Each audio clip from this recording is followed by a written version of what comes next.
नमस्कार विद्यार्थी मित्रांनो, स्वागत आहे तुमच्या आपल्या यूट्यूब चॅनलवर। आजच्या व्हिडिओमध्ये आपण एक नवीन जाहिरात बघणार आहोत। या जाहिरातीमध्ये इंजिनिअरिंग केलेले विद्यार्थी किंवा पॉली केलेले विद्यार्थी, कॉमर्स विद्यार्थी किंवा ज्यांनी नॉर्मल ग्रॅज्युएशन केलेलं आहे परंतु त्यांच्याकडे टायपिंग सर्टिफिकेट आहे, याशिवाय लघुलेखनाचे जर तुमच्याकडे सर्टिफिकेट असेल तर तुम्ही या पदांसाठी फॉर्म भरू शकता। वेगवेगळ्या पदांसाठी जाहिरात आलेली आहे आणि मॅक्झिमम पदांसाठी भरपूर पगार त्यांनी दिलेला आहे। या भरतीसाठी फॉर्म भरण्याची प्रक्रिया लवकरच सुरू होणार आहे, म्हणून हा व्हिडिओ तुम्ही शेवटपर्यंत बघायला पाहिजे। तुमचा कुठलाही टाइम वेस्ट न करता आपण आजच्या व्हिडिओला सुरुवात करूया। तर बघा विद्यार्थी मित्रांनो, ही आजची आपली जाहिरात आहे। महाराष्ट्र जीवन प्राधिकरणामार्फत ही जाहिरात आलेली आहे। यामध्ये सरळ सेवेमार्फत निरनिराळी पदे भरली जाणार आहे। यामध्ये सर्वात आधी मी तुम्हाला पदांची नावे सांगून देतो। पदांची नावे बघा, अंतर्गत लेखा परीक्षण अधिकारी किंवा वरिष्ठ लेखा अधिकारी, लेखा अधिकारी, सहाय्यक लेखा अधिकारी, उपलेखापाल, कनिष्ठ अभियंता स्थापत्य म्हणजेच ज्युनियर इंजिनियर सिव्हिल, त्यानंतर कनिष्ठ अभियंता यांत्रिकी म्हणजेच ज्युनियर इंजिनियर मेकॅनिकल, त्यानंतर कनिष्ठ लिपिक किंवा लिपिक टंकलेखक ओके म्हणजेच ज्युनियर क्लर्क, त्यानंतर बघा सहाय्यक भांडारपाल व स्थापत्य अभियांत्रिकी सहाय्यक म्हणजेच असिस्टंट सिव्हिल इंजिनियर। तर या पदांसाठी जाहिरात आलेली आहे। फॉर्म भरण्याची प्रक्रिया 20 नोव्हेंबरपासून तर 19 डिसेंबरपर्यंत चालणार आहे। ऑलमोस्ट बघा 1 महिना तुम्हाला फॉर्म भरायला मिळालेला आहे। यामध्ये पुन्हा एकदा सांगून देतो, ऑनलाईन पद्धतीने अर्ज भरण्याची प्रक्रिया 20 तारखेपासून सुरू होणार। त्यानंतर लास्ट डेट आहे 19 तारीख आणि फीस भरण्याची सुद्धा लास्ट डेट आहे 19 तारीख आणि एक्झाम डेट ते नंतर सांगणार आहेत। एक्झामच्या 7 दिवसाआधी तुम्हाला हॉल तिकीट उपलब्ध होऊन जाणार आहे। त्यानंतर बघा पदांची संख्या बघा, आता बघा पदसंख्या आणि पदांची नावे कॅटेगरीनुसार सुद्धा आहे, परंतु कॅटेगरीनुसार तुम्ही स्वतः बघून घ्या। मी तुम्हाला फक्त पदाचे नाव आणि संख्या सांगतो, पदसंख्या आणि तुम्हाला एज्युकेशनल क्वालिफिकेशन मी तुम्हाला इथे सांगून देणार आहे ओके। आता बघा काही पदांसाठी इथे अनुभव मागितलेला आहे ओके। मॅक्झिमम पदांसाठी अनुभव मागितलेला नाही, परंतु काही पदांसाठी अनुभव मागितलेला आहे। उदाहरणार्थ बघा, अंतर्गत लेखा परीक्षण अधिकारी किंवा वरिष्ठ लेखाधिकारी, एकूण पदे 2 आहेत। यामध्ये यांनी अनुभव मागितलेला आहे बघा 10 वर्षाचा ओके।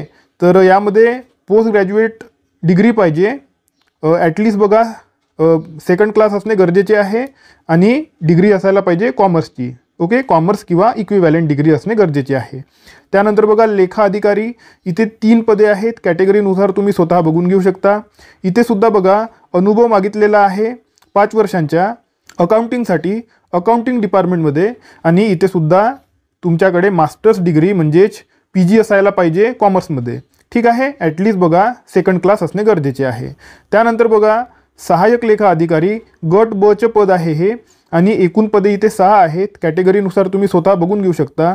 इथे पगार बघा 38,600 बेस पगार आहे, म्हणजेच ऑलमोस्ट बघा 70,000 रुपये तुम्हाला इन हँड सॅलरी जे आहे मिळू शकते ओके। लागतात तुम्हाला एवढा पगार मिळू शकतो, ठीक आहे।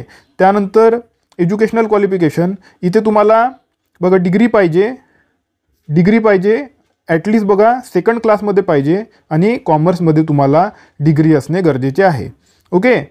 इथे कुठल्याही प्रकारे अनुभव वगैरे मागितलेला नाही। तुमच्याकडे नॉर्मल डिग्री असेल तर तुम्ही फॉर्म भरू शकता, फक्त कॉमर्सची डिग्री तुमच्याकडे असणे गरजेचे आहे, ॲटलिस्ट सेकंड क्लास असणे गरजेचे आहे, ठीक आहे।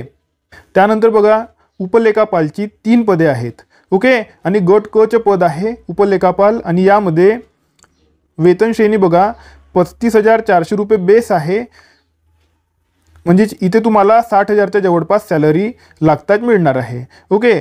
त्यानंतर बघा एज्युकेशनल क्वालिफिकेशन, तुमच्याकडे कॉमर्सची डिग्री असणे गरजेचे आहे, तर तुम्ही फॉर्म भरू शकता, ॲटलिस्ट सेकंड क्लास असणे डिग्री गरजेचे आहे, ठीक आहे।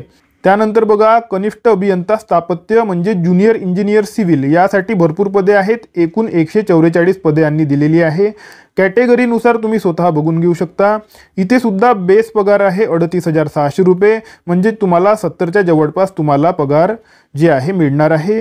आता यामध्ये एज्युकेशनल क्वालिफिकेशन सिव्हिल इंजिनियरमध्ये कमीत कमी तुमच्याकडे डिप्लोमा किंवा तुमच्याकडे डिग्री असायला पाहिजे. डिप्लोमा म्हणजेच पॉलिटेक्निक केलेलं असेल तरीसुद्धा तुम्ही फॉर्म भरू शकता, डिग्री केलेली असेल तरीसुद्धा तुम्ही फॉर्म भरू शकता, आणि जर तुम्ही पोस्ट ग्रॅज्युएट केलेलं असेल तरीसुद्धा तुम्ही फॉर्म भरू शकता. ओके, मिनिमम क्वालिफिकेशन आहे डिप्लोमा म्हणजेच पॉलिटेक्निक. ओके, आता त्यानंतर बघा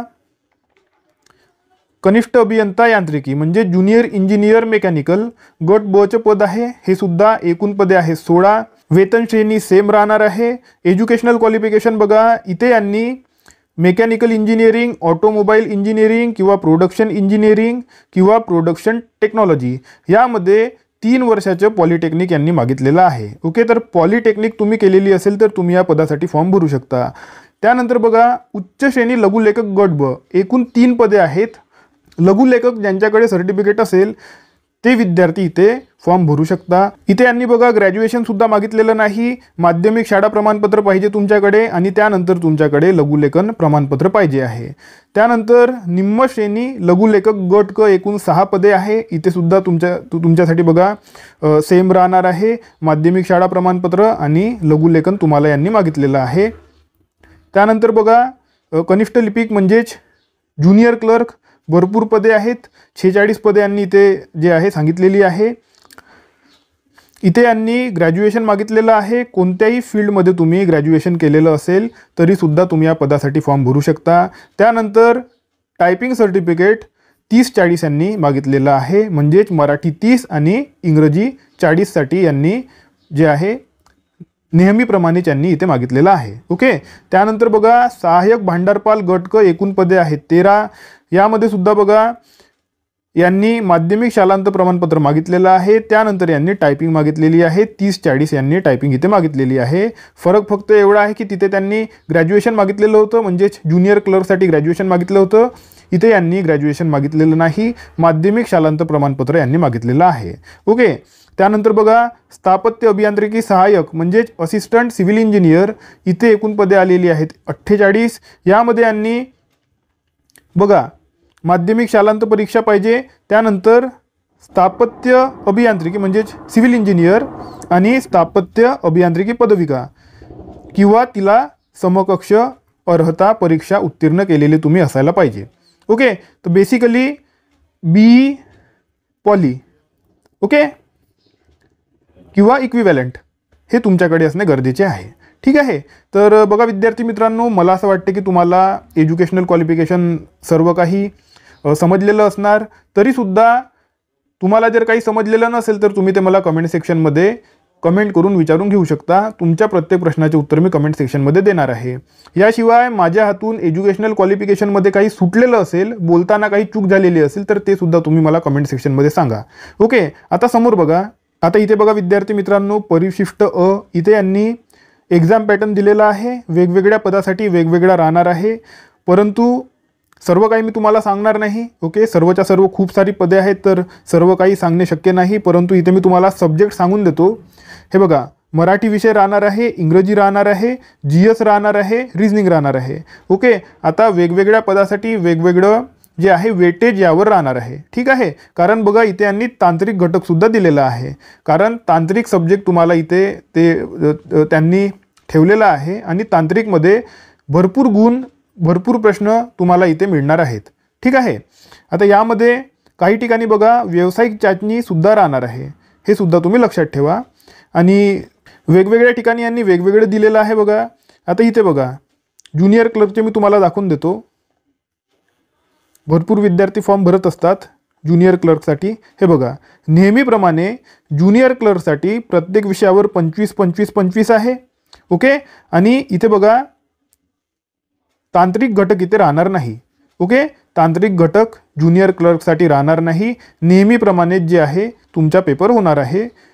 नॉर्मली तुम्ही ज्याप्रमाणे कनिष्ठ लिपिक किंवा वरिष्ठ लिपिकचे पेपर आतापर्यंत देत आलेले आहात त्याचप्रमाणे इथे तुमचा पेपर होणार आहे.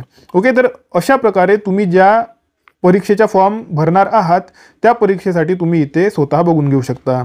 PDF मी तुम्हाला दिलेली आहे. आपलं जे टेलिग्राम चॅनल आहे त्यावर सुद्धा PDF अवेलेबल आहे. व्हॉट्सॲप चॅनलवर सुद्धा लिंक देण्यात आलेली आहे. तर तुम्ही आपलं टेलिग्राम चॅनल आणि व्हॉट्सॲप ग्रुप तुम्ही जॉईन करून घेऊ शकता। टेलिग्राम चॅनल आणि व्हॉट्सॲप चॅनलची लिंक्स मी तुम्हाला याच व्हिडिओच्या खाली डिस्क्रिप्शन बॉक्समध्ये दिलेल्या आहेत। त्या लिंक्सवर क्लिक करून तुम्ही आपलं टेलिग्राम चॅनल किंवा व्हॉट्सॲप चॅनल जॉईन करून घेऊ शकता। आता समोर बघा विद्यार्थी मित्रांनो, वयोमर्यादा बघा, मिनिमम बघा 18 वर्षे आहे। ओके, हे बघा वर्ग अ ते वर्ग ब 19 वर्षे आहे मिनिमम आणि वर्ग क साठी 18 वर्षे आहे मिनिमम, ठीक आहे। आणि मॅक्झिमम आहे 38 वर्षे, मागासवर्गीयसाठी आपलं ओपन कॅटेगरीसाठी आहे 38 वर्षे मॅक्झिमम आणि मागासवर्गीयसाठी आहे 43 वर्षे मॅक्झिमम। मागासवर्गीय विद्यार्थी फॉर्म जे आहे भरून घेऊ शकता। त्यानंतर खेळाडू असतील, माजी सैनिक असतील, दिव्यांग असतील, प्रकल्पग्रस्त असतील, भूकंपग्रस्त असतील, अंशकालीन असतील, तर यामध्ये तुम्ही स्वतः बघून घेऊ शकता, ठीक आहे। तर बघा विद्यार्थी मित्रांनो, मला असं वाटतं की मी तुम्हाला संपूर्ण माहिती दिलेली आहे। तरीसुद्धा तुमच्या मनामध्ये काही प्रश्न असतील, काही शंका असतील तर तुम्ही त्या मला कमेंट सेक्शनमध्ये विचारू शकता।